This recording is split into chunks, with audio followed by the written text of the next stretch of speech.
Hello and welcome back. Before we get to part 2, Real Talk, please allow us to fulfill our capitalistic duty and plug our Patreon, the Contrarian Supplements. That's right. For a small fee, you too can help the Contrarians rage on. We have tiers ranging from just $1 to $10. It all depends on how much content you can handle. Starting at $1, it's the Travoltis tier, which gets you access to new bonus episodes focusing on a new movie every month, as well as access to the patron chat. Join other patrons in making fun of our opinions. Moving up to $3 is the Winonis tier, which unlocks access to our pre-recording notes, our video reviews, and our spin-off show, Contrarians After Hours. That's a more laid-back space where we talk about other things we've been watching, reading, playing, thinking about. Sometimes it's related to the movies being covered in the main feed, but it usually isn't. If you want to be part of those patrons who help us shape the show by telling us which movies to tackle, that's when you sign up for the $5 tier, the Embries, and the $10, the Gads. Finally, all supplement subscribers, regardless of the tier, get access to our archive of special patron projects. Head over to patreon.com/contrarianprime now to join. Be sure to listen through the end of the episode to find out what's coming up to the Contrarian Supplements this month. Now, it's time for some Real Talk.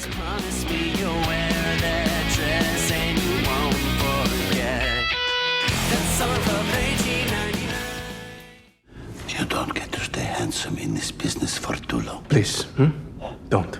I once have a demon try to put the crucifix into my eyeball. You're always talking and talking. Enough, please.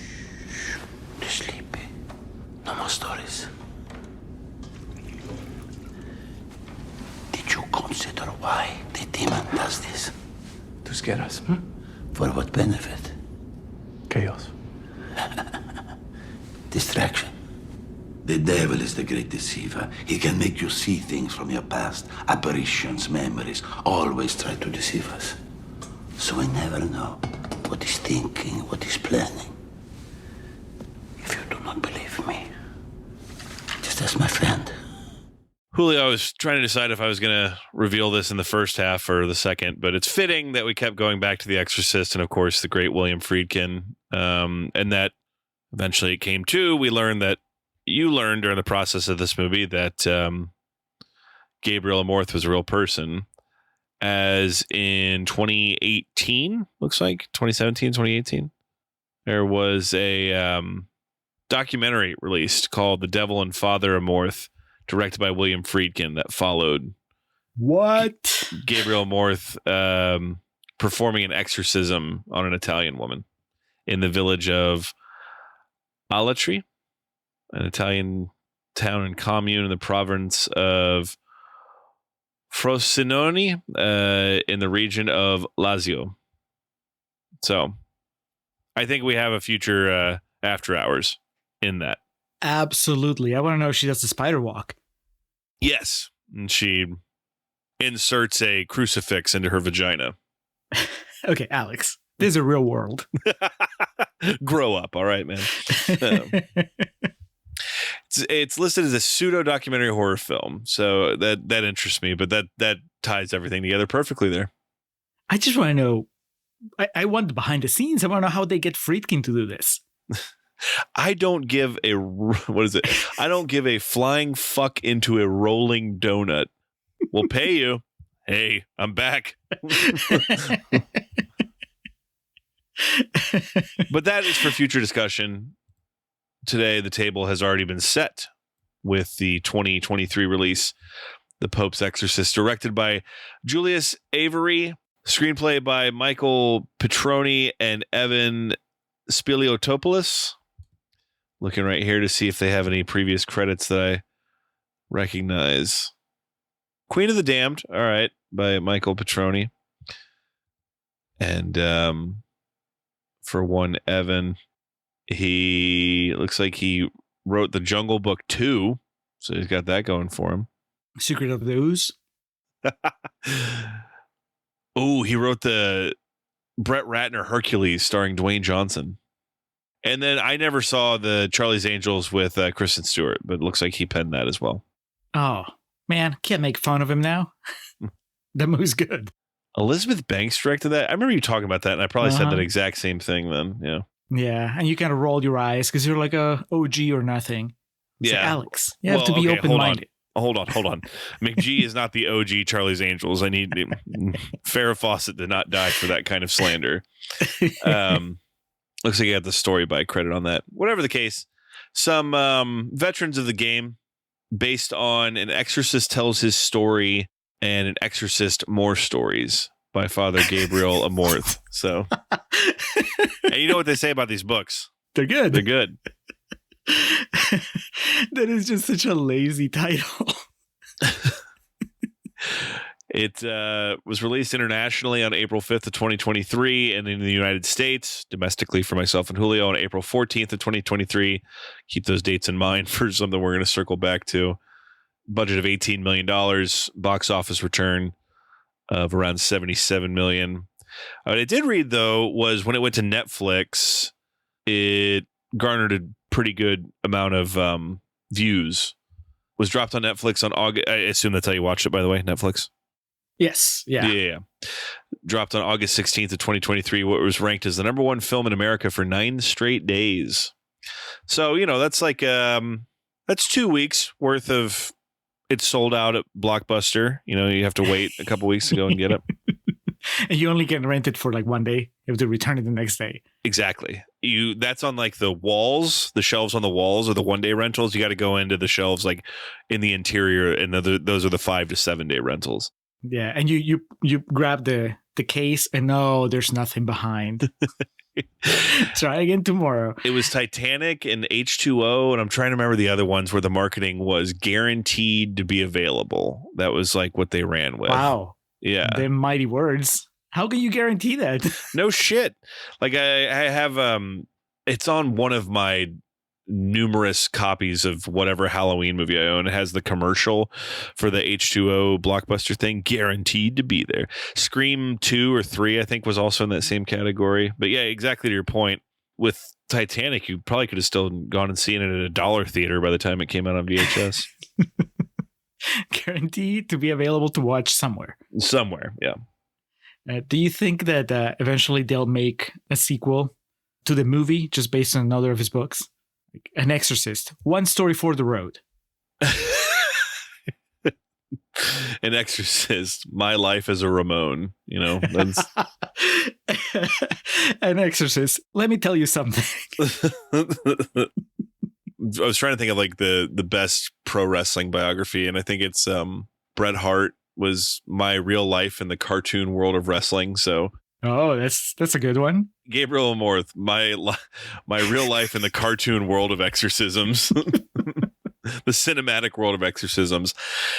There's been a rumored sequel for a while. In May 2024, The Pope's Exorcist 2 was greenlit, but no cast has yet to be confirmed.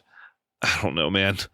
Would you agree? Before you even tell me if, not if you like this movie, but rather whether you didn't hate it too much, wouldn't you agree that there's no point in doing a sequel if Russell Crowe doesn't come back? Oh, absolutely not. Yeah. Okay. It is odd, and we'll get to this shortly, that this is like a Russell Crowe vehicle, but that's what it is. Without him, it is nothing.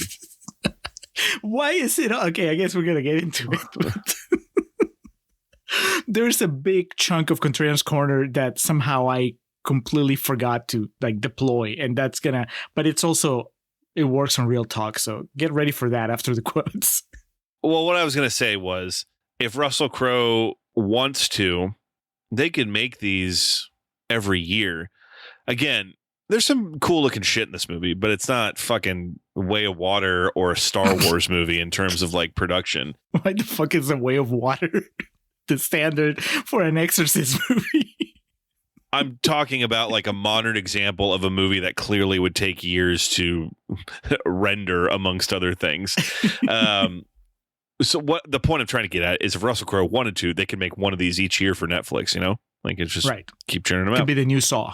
Yeah, there's a great example. Man, my sister had on Saw 5 yesterday in the house, and I was working, and I walked past, and I forgot there are some of those Saw movies that look like they're straight to video, like quality, like the production quality is so bad, which is weird because they all made money. But then, I mean, some of the Friday the 13th were that way too, so I can't pick and choose. But whatever the case, we're here to talk about The Pope's Exorcist, and we're here to discuss the 2024 Golden Raspberry Worst Actor nominated Russell Crowe.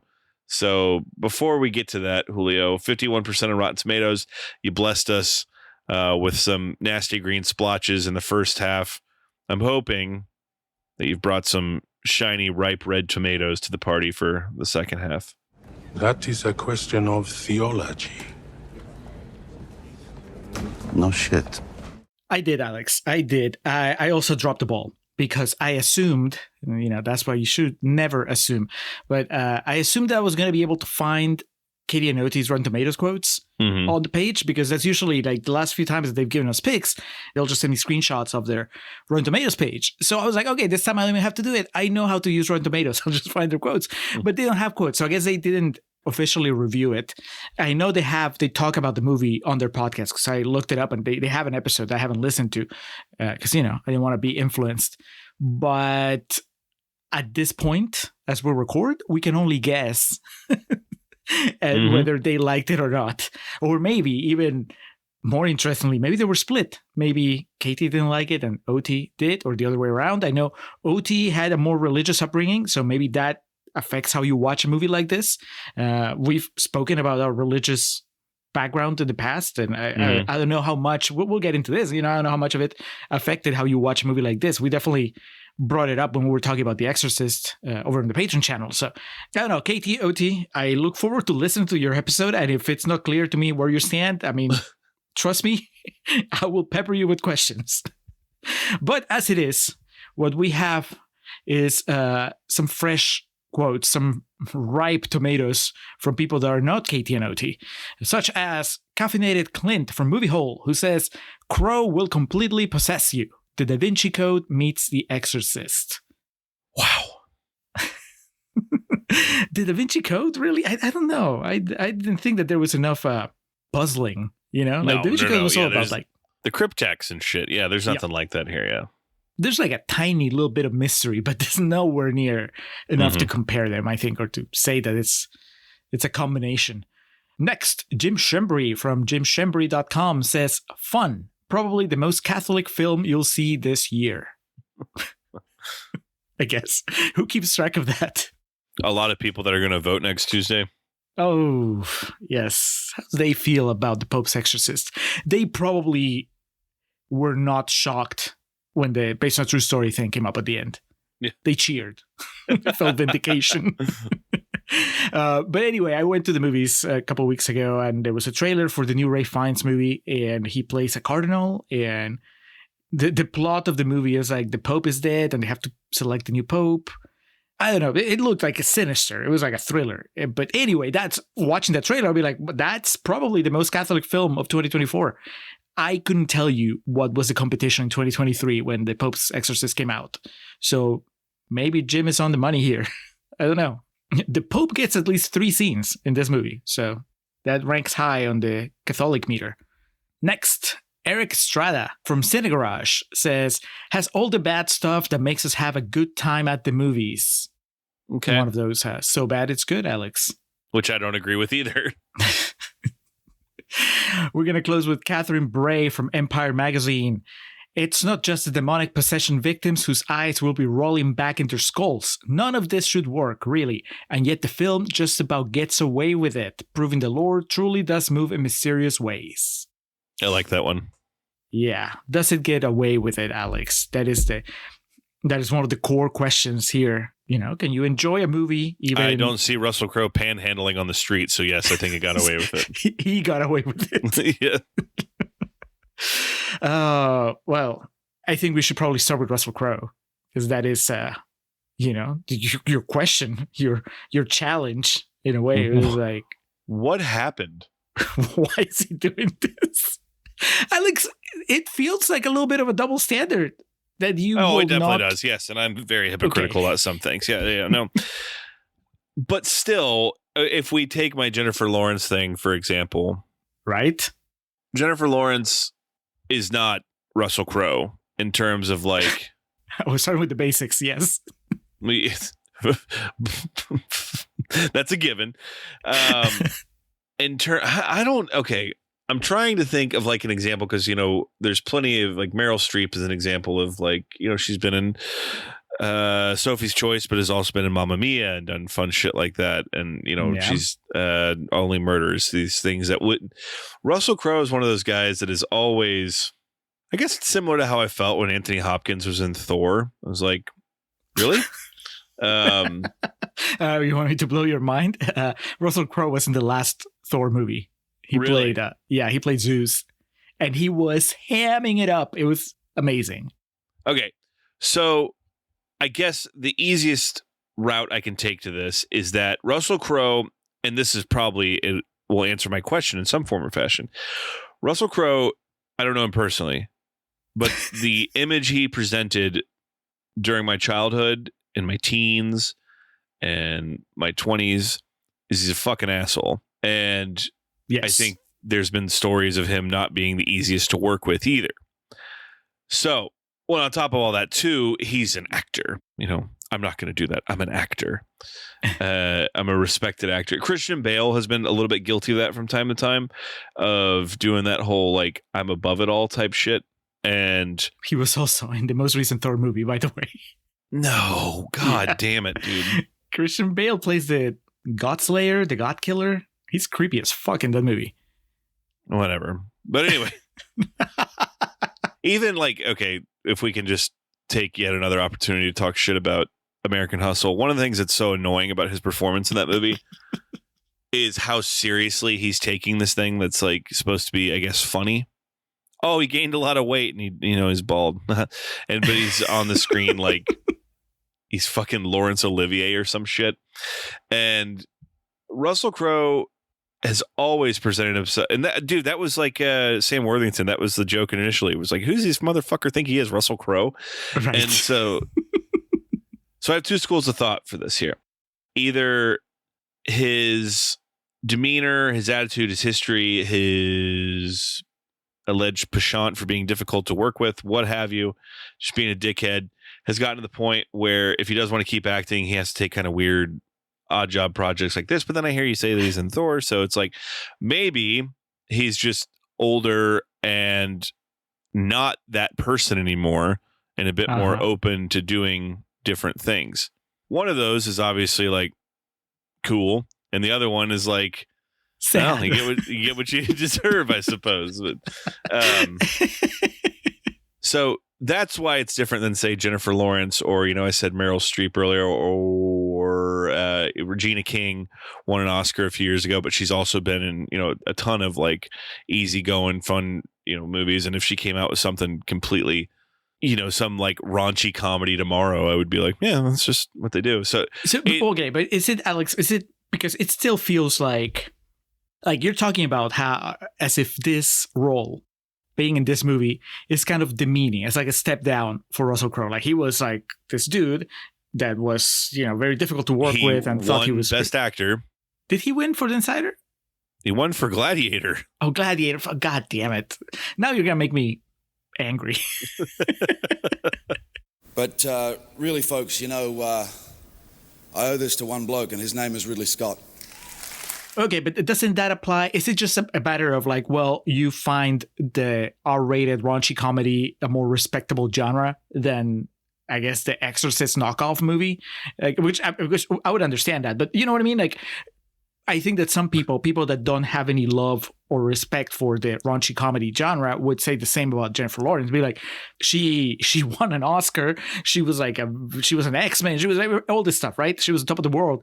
Why is she getting naked and having a fight on the beach? And I guess I am relying on the raunchy comedy too much. I'm trying to think of like other horror examples of like accomplished actors and actresses that after the fact did, horror movies or whatnot. There's a big part of this that I do think it is different, and I guess I'll just get to it right now. They had Russell Crowe do like a promo for Wrestlemania, and that is beneath someone who won an Academy Award. That is like, I'll circle back to it so I can give detail and explain exactly what I'm talking about, but that is the part that has stayed with me about this movie, that Russell Crowe read copy for Wrestlemania, and I was like, okay, that is beneath someone who won Best Actor. Is he a wrestling fan? Because that makes all the difference. If he's no, okay. Okay. Oh, do you know that for a fact, or are you just refusing to believe it?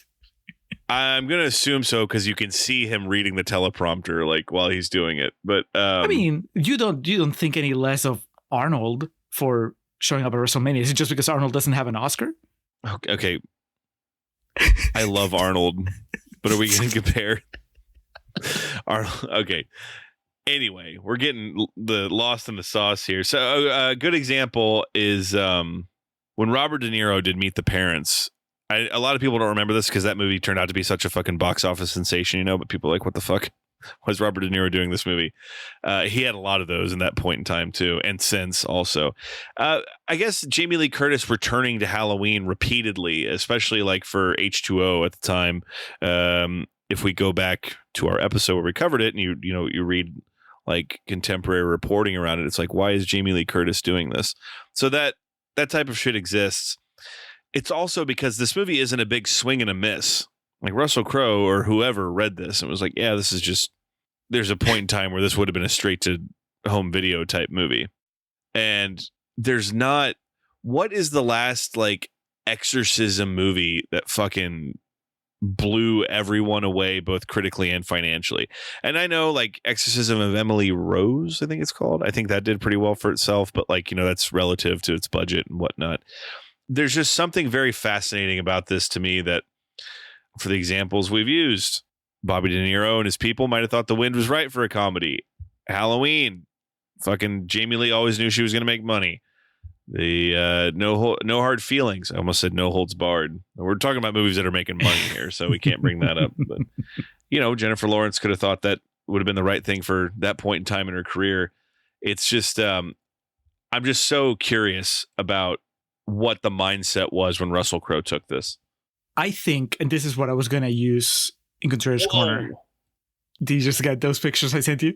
Oh, wow. Christian Bale does look pretty spooky. But yeah, Russell Crowe looks like the guy who died from Gladiator. Is it Oliver Reed? Yeah, Oliver Reed. He does. He's got the gray beard and shit. He just needs to sit in the tanning bed a little bit longer and he'll look just like him. Oh, my God. He's really funny. He's, like I said, he's hamming it up. I'm just going to have to find like a clip and send it to you because he's doing this really thick Italian accent and just being very flamboyant and conceited as Zeus. And it's, the whole movie's a comedy, but that surprised me more. I was like, wow, Russell Crowe has such a good sense of humor about it. Yeah, that's surprising. Okay, Ralph Fiennes. It would be like if Ralph Fiennes made a movie like this and then, showed up at WrestleMania. Jesus. They do he's in the front row, whatever energy drink is sponsoring the next match. He's like got a can of it. I'm like, I love WrestleMania. I understand the hypocrisy and like the general sense of my argument, but what it comes back to is just the type of actor and the type of person that Russell Crowe has presented himself as. I imagine like in the early to mid 2000s, this is like Cinderella Man era. Russell Crowe would have, it seemed like this was the type of thing he would like scoff at. And so that's what's so fascinating about it. Not for lack of trying. He's not bad and he's giving effort in this. That's the point I wanted to come around to. Do I think he's good? I don't know. But like he's not like, you can't see him checking his phone. He's not Scott Conn in Ready to Rumble. That's for damn sure. He's there and he's, he put his working boots on. Yeah. And I don't think it's hypocrisy. I mean, that's just funny to say. but I do think that it's interesting, and I think it's part of the conversation because you're right. And I think as we were talking, I think the difference is that Jennifer Lawrence has never given that impression of feeling like she's above something. She just seems pretty down to earth. Yes. And so it's not really that surprising that she would just go and have fun on a raunchy comedy. And you're right. Whether it's accurate or not, the vibe you get from young Russell Crowe is that he thinks he's the shit. And in a way, deservedly so, because he was, at least, he has like some amazing movies in his early career. Like I think LA Confidential is amazing. His performance there is like fucking awesome. And, The Insider, we know I don't care about Gladiator, but he has really good movies. And 310 to Yuma, another one of your favorites? I mean, But he was still like leading man, heartthrob in a way, Russell Crowe. And then at some point in the last decade, I guess maybe, he started making the transition to let's just have fun with my career, Russell Crowe. And like, I don't hate it. I think it kind of suits him, right? Like I prefer this side of him to him trying to still be a leading man in a very specific type of Hollywood blockbuster. So he's in this movie. He's in Thor: Love and Thunder. He was in the Mummy that bombed. But he was, I've told you before, he was Dr. Jekyll and Mr. Hyde. And he has like a few scenes, but he turns into Mr. Hyde. And it was like, man, why couldn't he be in the entire movie? Because he's awesome there. It's significant to call out too, the things he really succeeded in. You could make the argument those type of movies, like that presentation of like featuring an actor like that doesn't exist as prominently as it used to. That's and true. I think what I'm like realizing as I'm formulating these thoughts that come out of my head is much like yourself. I lived through that Russell Crowe, who, yes, was the heartthrob, but was also the guy who got in drunken fights. It was an asshole. It was like really, when he did do interviews, was rude. And like every time you like listen to him talk about his performances and shit, it was like, God, this guy thinks he's just fucking better than everybody. So to see him, my immediate instinct when I see him do a run-of-the-mill horror movie is like, look who's come crawling back. But I know that's not the case, It's just, it's hard to, it's difficult for me to understand that both things can be true. Yeah, and I think it's reflective more of him and his persona than the movie itself. Confirmed. A mother's love is the closest thing we know to God's love. Tell me, Julia, have you ever believed? All these thoughts that I'm telling you about, like these ideas I have about this was back when I like heard about the movie, because I saw the trailer for this and I knew exactly what it was, and watching it for the first time today. Yeah, it is. But that doesn't mean it's bad. Doesn't mean I was bored. Doesn't mean that, I thought this movie, I would tell someone not to watch it or anything like that. These are all just things we're fleshing out for the purpose of discussion on this little podcast we do here, Julio. Right. But when you sit down to watch The Pope's Exorcist, does the fact that it stars Russell Crowe, is that an asset or is it a deterrent?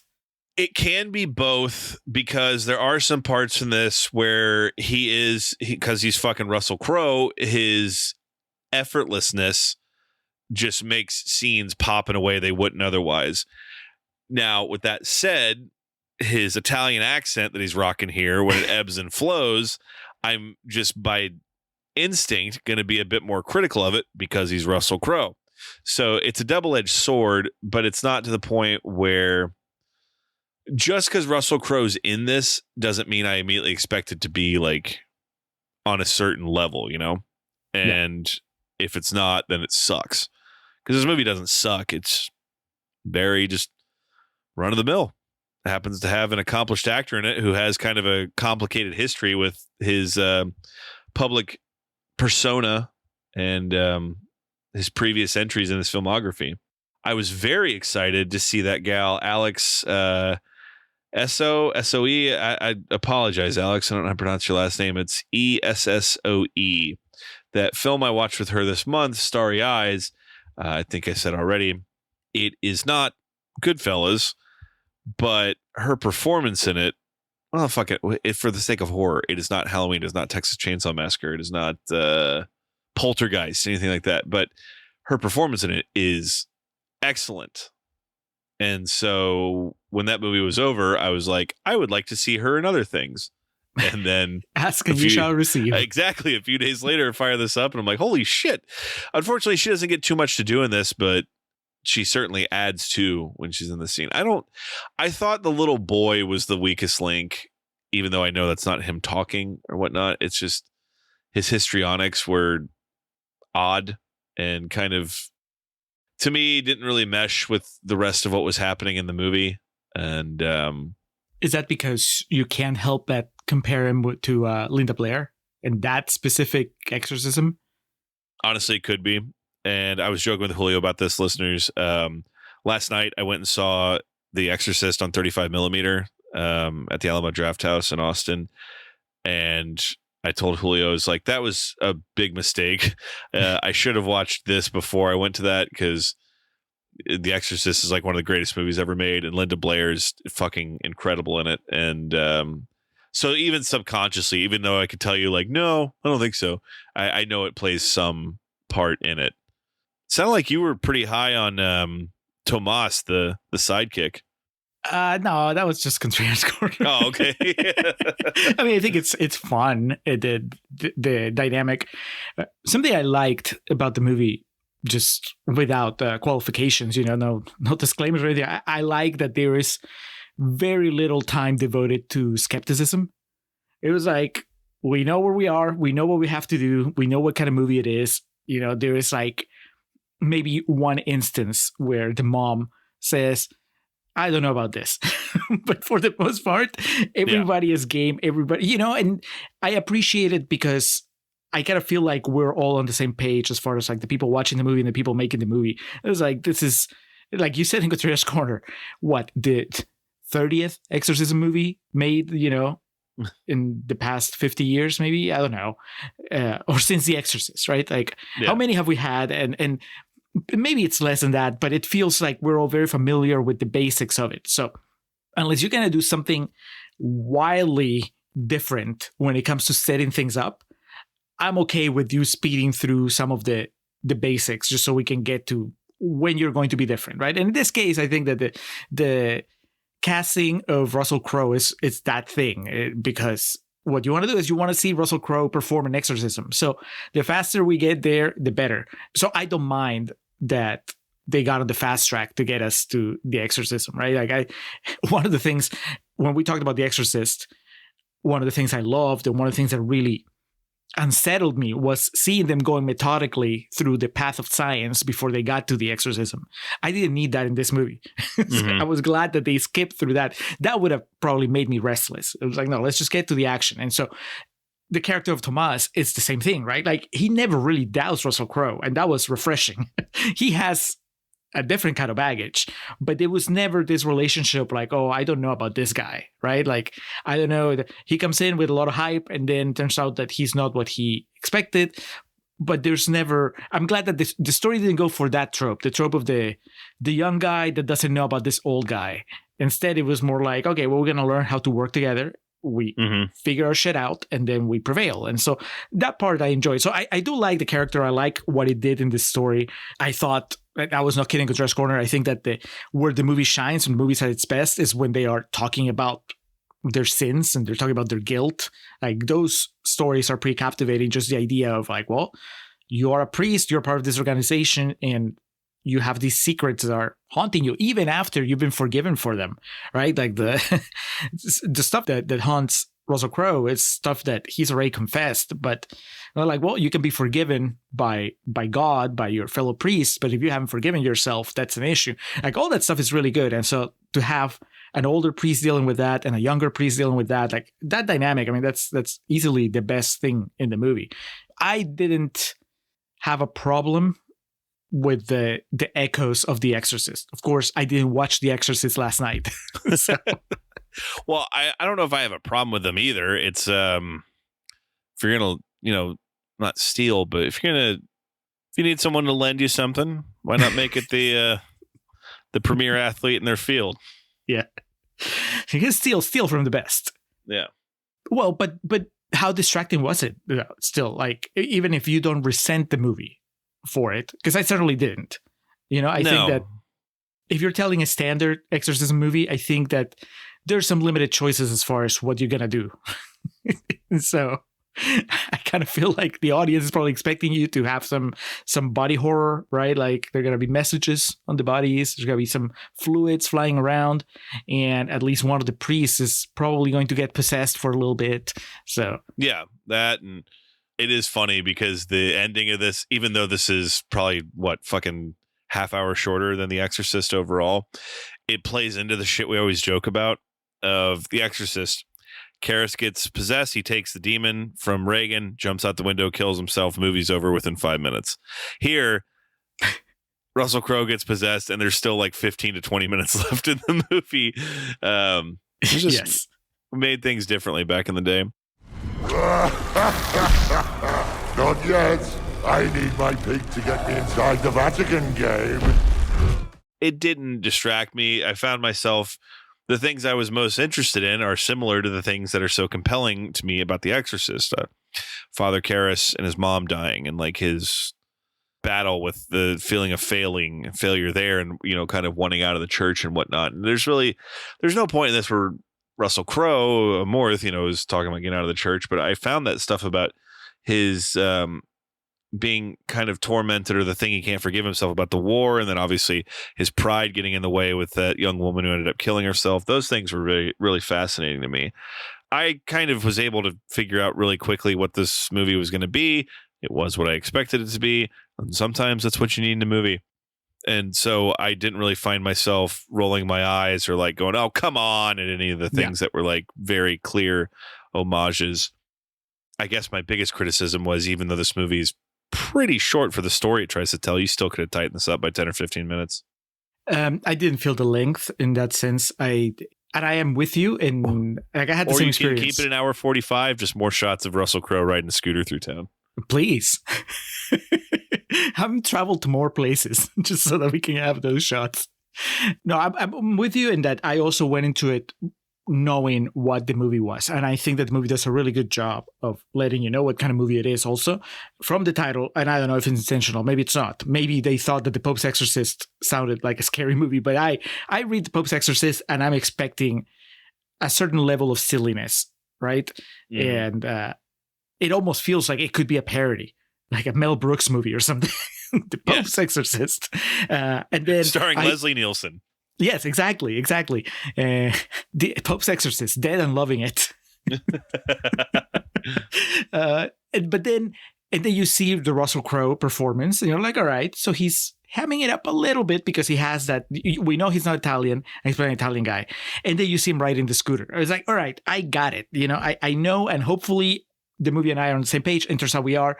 I think that it's just mostly about telling like a fun tale. Something else that I wrote on my notes I didn't get to use in the Dress Corner is I was going to call this the Fast and the Furious of the Exorcist genre, in the sense that, you know, it has the components of the Exorcist movie, but then it just kind of has fun with it. You know, it's not really taking itself that seriously. It's just more about like, let's do something cool. Let's have a good time, which is still allowed, I think, in that genre. You know, a few episodes ago, we were talking about how like you're not allowed to have fun with a war movie anymore for a number of reasons. Yeah, one of them being Saving Private Ryan. But with the Exorcist movies, like I think that it's still like you have something like this come out and it doesn't feel jarring, even though there's probably at the top of the mountain is that iconic William Friedkin movie that is dead serious, but that hasn't prevented us from doing other type of things with the concept of a young person or a person being possessed by a demon, and then what has to happen to save them. And so this movie was just, I don't want to say like a superhero movie, but it kind of was, in the sense that it just set things up, gave you the rules, send Russell Crowe to do his thing, battle the villain, and then he wins and he has a sidekick, and now there's like room for a sequel or two. So I found that fun. That was, you know, I can get down with this type of horror movie if you even qualify it as a horror. Like I said in Conservator's Corner, it's not the kind of movie that I seek out, but I was glad that this is what we were watching instead of something that was called The Pope's Exorcist and they featured Russell Crowe and he was trying to be serious about it, because that would have been more of a problem if it wasn't great. A movie like this, I don't need it to be great. I just need it to keep me entertained, which it did. I had some issues. It wasn't the length, but there were times where it just kind of fell back on the whole, man, you guys are just doing dumb shit because it's a movie. Like, I referenced it earlier. When the mom has a moment where she asks Russell Crowe, why is the church interested in this? I was like, that happens right after her son has shown that he's possessed and has thrown the young priest across the room, slammed him into a wall. Why do you think that they're sending an exorcist? It almost felt like that was from a different version of the movie before they had that moment with the kid. And then there's just the just the usual, like, oh, the teenage girl is gonna walk into the kid's room by herself and get herself caught just because, well, that's what the movie requires, and that kind of stuff. From the jump, her character, I was like, ugh. Yeah, she's really got annoying. Like her headphones in and like, I'm gonna dress the way I want, and then has like a cigarette. Like, you can't tell me what to do. Is like, yeah, all right, can she get thrown out a window or something? Yes, she was annoying, and then she kind of amounted to nothing by the end. I mean, I wasn't upset by it. That she was not a character I found interesting at any point, but it also feels like, well, if you're gonna make her this annoying at the beginning, then maybe it should be in service of something. But no, she's just there to be a victim. And then the ending, I think the ending is kind of a letdown. All kidding aside, I was just bored. I didn't find the big battle, the big climatic battle, didn't add anything. I thought if it had ended with Russell Crowe blowing himself up, I would have been kind of impressed. It's a little longer than what I wanted, but it still would have worked. But it was just, I don't know. Are we jaded, Alex? Have we seen so many climatic battles, be it between demons and priests, or superheroes and supervillains, or boxers, or whatever that, now it's just so hard to really get us invested in a climatic fight that lasts like 10 minutes. Were you bored, or were you into it at the end? Oh, I was, it got to a point where I was just like, all right, let's wrap this up. I was interested at first and then got bored pretty quick. Like, was it after he survived the hanging? Was that when you checked out? Yes. Because I thought that was, well, not necessarily that. When he didn't die, I was like, oh, shit. And then I thought he was going to think of something else, kind of, to truncate the process. But no, it went on for a while. Yeah, that was, I don't know if I'm sounding more positive than I really am on the movie, just because I think I came in thinking I was going to have to counteract a lot of negativity from you, but it turns out that I think that you gave me that Exorcist preamble and was like, oh no, this is just going to be about how this movie doesn't measure up to one of the greatest horror movies of all time. Yes, but I could say that about 98% of other horror movies I've ever seen. If you know neither the enemy nor yourself, you will succumb to every battle. But what happens when the battle isn't simply against man, but a force of darkness beyond comprehension? So tell me about this Wrestlemania thing. Yes. Okay. I need to get the program out from 39 because it might even be in there. So like every WrestleMania, they have so many fucking sponsors, and sometimes they'll have movie sponsors. Sometimes they'll do tie-ins and shit like that. I remember during it, they were showing like, during downtimes, like on the big screen, like commercials for the Pope's Exorcist or whatever. So there was a match. I only went to night 2 of WrestleMania. This was in Los Angeles. Did an after hours on this, one of my favorite wrestling trips of all time. So one of the matches was a guy named Edge, not the Edge, not the musician from U2, the guitarist, I believe, versus Finn Balor in Hell in a Cell, which traditionally speaking, Hell in a Cell is a match meant it's this big fucking cage with a roof on it that doesn't just go over the ring. It surrounds like the outside area of the ring. And the whole idea is like it's for only the most intense and deserving of feuds does it call for Hell in a Cell. And Finn Balor was a guy who had not a character, but like when he was pushed to a certain point, he would bring out the demon, it was called. And it would completely change his look, his entrance, his music would be different. The lights would be different. It would completely change everything about it. It was always just for the most extreme of situations. What that meant for him was he had to sit through like 4.5 hours of makeup for this thing because they would basically airbrush his entire body to like resemble a demon. Like he came out and it was fucking cool. Like I'm not gonna lie. But somehow or another, some matches were sponsored. That year they had like a Cinnamon Toast Crunch sponsored match. So like it was just Cinnamon Toast Crunch was on the apron and shit when it was happening. So this match was presented by the Pope's Exorcist. I love it. And I have such a vivid memory of this because of how surreal it was. I had the knowledge of what that movie was at this point, but they show the video package for the match. And then they do this thing. It's so pro wrestling, but for me, I'm like, oh, it's so cool. They lower the cage and they have like this dramatic, like music that plays. It's like these subnaural tones, and it goes boom, boom, boom, boom, boom, boom, boom, boom, boom, boom, as the cage is lowering. And then the screens around the top, and if you know SoFi Stadium where it was, it has this huge ring around it that has this screen. And then Russell Crowe's on it. And it's like Russell Crowe in black and white and like kind of sepia tone faded. Is he looking like he does in the movie, or is he looking like standard Russell Crowe? He's just Russell Crowe with his glasses on and there's like red around him and shit. Like he's black and white, and then around him it's like red and throbbing. And I thought it was a scene of the movie they were playing to like lead into it. And then I realized by listening to what he was saying is he was talking about the match. And again, this is Maximus Meridius, Decimus, whatever his name is from Gladiator. I'm looking around and, I'm by myself at this and people are like checking their phones and shit. And for a moment, I thought like I was hallucinating. I was like, is anyone seeing this shit? And so I went back and transcribed his copy that he read during this in the lead into Hell in a Cell before Edge and Finn Balor went to war. Was he doing his Italian accent? No, he was just Russell Crowe. He was talking like Russell Crowe. And I'll try to build the inflection that he had rewatching it. He said, "If you knew neither the enemy nor yourself, you will succumb to every battle. But what happens when a battle isn't simply against man, but a force of darkness beyond comprehension? A demon. A demon will exploit your weaknesses. It will cross lines. It will take what you hold most sacred and inflict unspeakable pain upon it. A mere man cannot defeat a demon. He must channel a greater power, die to the flesh, and stand face to face with pure evil. He must go to the demon's lair," which at this point they're like showing the Hell in a Cell. And I was like, what the fuck is going on?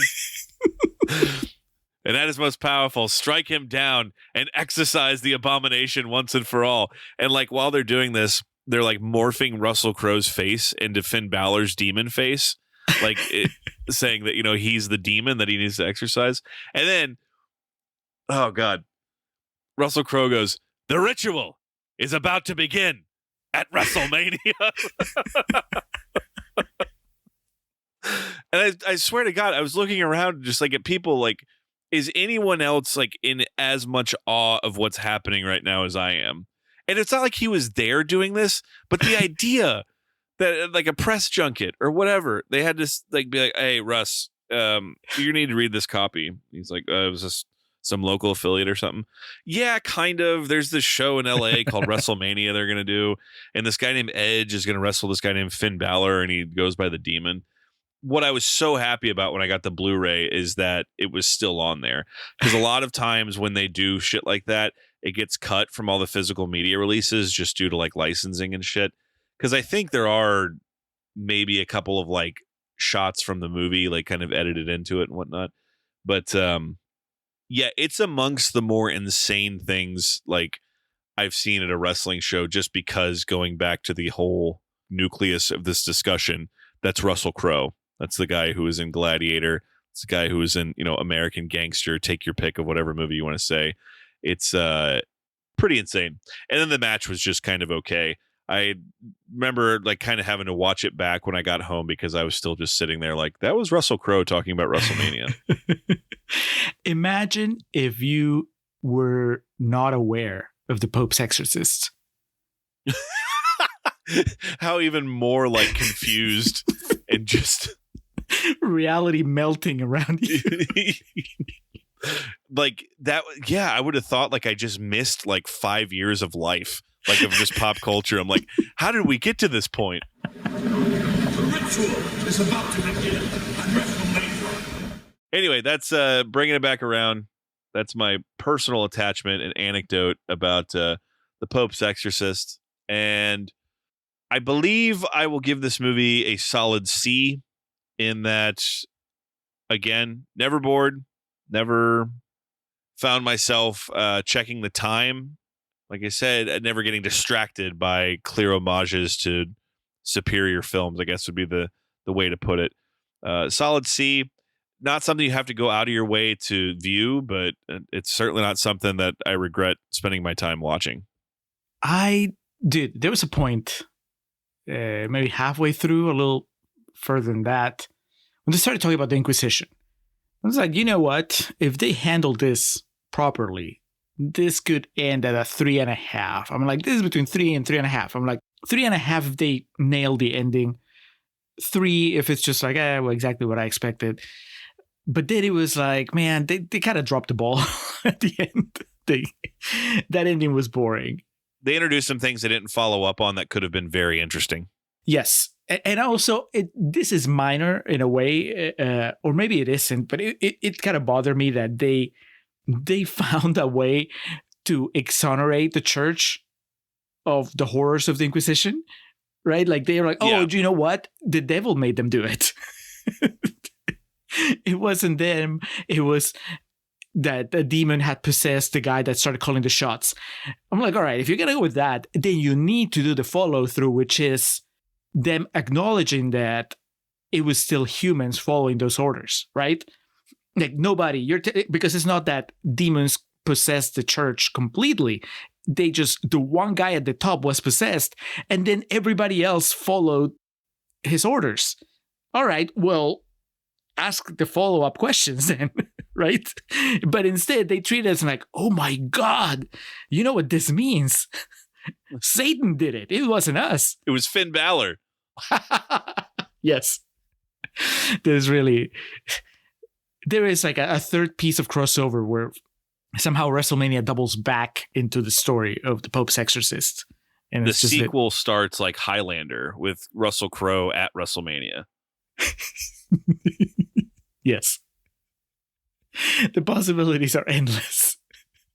But anyway, what I was getting at is that I was very much into this movie for a big chunk of time, like right around the middle when things got interesting. And then it slowly started losing me. And kind of got me back a little bit at the end. I was like, holy shit, it was a true story? That's bonkers. But ultimately, I'm between 2.5 and 2. Yeah, I don't mean to jump in again here, but I will say that was a good touch of, because if it started with the based on a true story shit, that at this point in film, that'll immediately just put your mind into like this weird reserved place. So I agree with you that had I not known going in, it's much cooler at the end to be like, hey, this happened. Yeah, it's less distracting in the end. Yeah. I said in Gutierrez Corner, and it was true. I didn't have to try to figure out what's true and what's embellished when I'm watching the movie. I can do it after I watch the movie because now I know. But at that point, I was just taking it as like, oh, somebody's just having fun writing an Exorcist movie. I'm going to land on a generous 2.5. There's a pretty good chance that this actually deserves to be a 2. But like I said, I loaded up on positivity going into this recording because I had convinced myself that this was going to be a battle. And instead, it turns out that we both kind of agree on most things. Yeah, the 2.5 with the C rating, that's probably where my letterbox score will land as well. So sounds like we are aligned. Yeah, and yes, the Russell Crowe performance is good. Like, it may not be consistent, but I think that above all, it's entertaining. And yes. I am just glad that that's the direction that they went. So maybe that's what gives it the extra half a star, that Russell Crowe is just having a good time, making corny jokes in the middle of a really horrific episode for a family. So mid recommendation from the Contrarians, as in like put it on as a background movie next Halloween. Yeah. Just use it to build up to the big ones. Don't do what Alex did this year. Yeah, don't go in backwards order. It's not going to work for you. Is it going to make it, Alex, to the rotation next year? No. If there's a new one next year, yeah, that'll be but this isn't going to be a regular experience. Let's go to work. Let's go to hell. All right, so the Pope's Exorcist in the books. For now, we've closed the book on it. Julio, what's coming up next? Coming up next, Alex, we are going back in time. We're going back to the roaring 60s, and we're going back to Billy Wilder's filmography. Patron Nerd Robert is demanding we cover The Apartment, 94% on Rotten Tomatoes. This one is unquestionably fresh. So we will be, once again, picking apart the work of Billy Wilder. Last time we did Double Indemnity. That was the last time we wrestled with his style in his filmmaking. So I've never seen The Apartment. Alex, have you? I've not. Looking forward to it, though. Yep, that's a big one. It's one of those classics. 94%, that's very, very beloved, the tomato meter. And then on the Patreon feed, first of all, the bonus episode, the long-awaited return of Singham to our lives, to the main feed for the first time. Although we've talked about him, I think that Singham is probably one of those characters that has become part of Contrarian's lore because how much we reference his previous 2 movies. But yeah, Singham again, it's, as we record, it opens in the States this weekend. So we're going to take care of that and record the bonus episode soon after. So you, all patrons, have access to that. As far as quick video reviews, this month we're doing a dual one for AVP Requiem. That's Alien vs. Predator Requiem. Alex, you have time before we record this to catch up and watch the first one, the first AVP. And I will. So that we're all on the same page as we go into Requiem. That's a pick from John Amenta. I don't know what we did to him. I thought that we were on good terms, but apparently he decided that it's time to punish us somehow. And then we have, of course, Contrarians After Hours.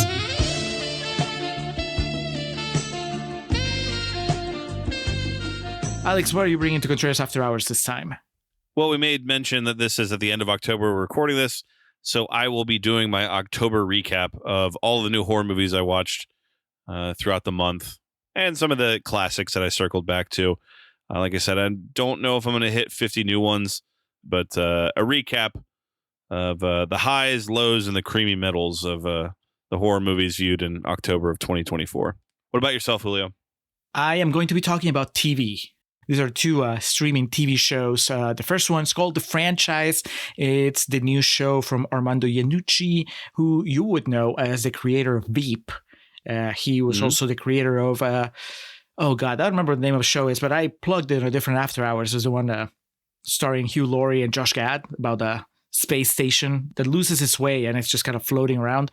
That one got canceled after 2 seasons, sadly. And now he's back with The Franchise, which is, and stop before you roll your eyes, Alex, but this is the behind the scenes of superhero production. It's basically making fun of the big Marvel DC productions. And then I also watched the Netflix original show, Nobody Wants This. And this you might have seen show up on your landing page. It stars Kristen Bell and Adam Brody. It's a romantic comedy. To quote Peter Bogdanovich, remember those? It's 10 episodes. The first season already got renewed for the second season. And it is, the pitch is pretty easy. Like, he is a rabbi. She is not Jewish. They fall in love. Can they make it work? Oh, and she has a podcast. I actually liked it a lot. I watched it with Kelly. We binged it in a weekend. So I will be telling you about that. Nobody Wants This, The Franchise, and Alex's October recap, maybe bleeding a little bit into November. That is the After Hours. So if any of this sounds cool, check out patreon.com/Contrarian Prime and join the Contrarian Supplements. Now, Alex, let's get out of here. The ritual is about to begin on the Contrarians.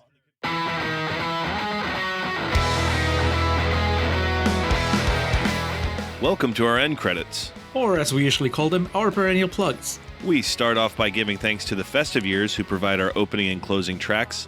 They kick us off with Last Stand and take us home with Summer of 99. Be sure to head over to thefestiveyears.com for any and all Festive Years needs. Our friend and fellow podcaster Hans Rothgieser is the man behind our logo and all the art you see related to our show. Reach out to him and let him know how much you like that little tomato. His email address is mildemonios@hotmail.com and his website is mildemonios.pe. That's MILDEMONIOS. Hans, thank you for all your support. For those interested in the regularly absurd world of professional wrestling, Joe and the boys over at latenightgrin.com have you covered. Tell them the Contrarians sent you. And we like to close with special thanks to our social media team of Zoe Perez and Coriari. Each of the social media accounts we mentioned in the introduction look as good as they do because of their work. So that'll do it for this episode of The Contrarians, where we're right and you're wrong, and we will catch you next time. Just for old time's sake, I really don't care who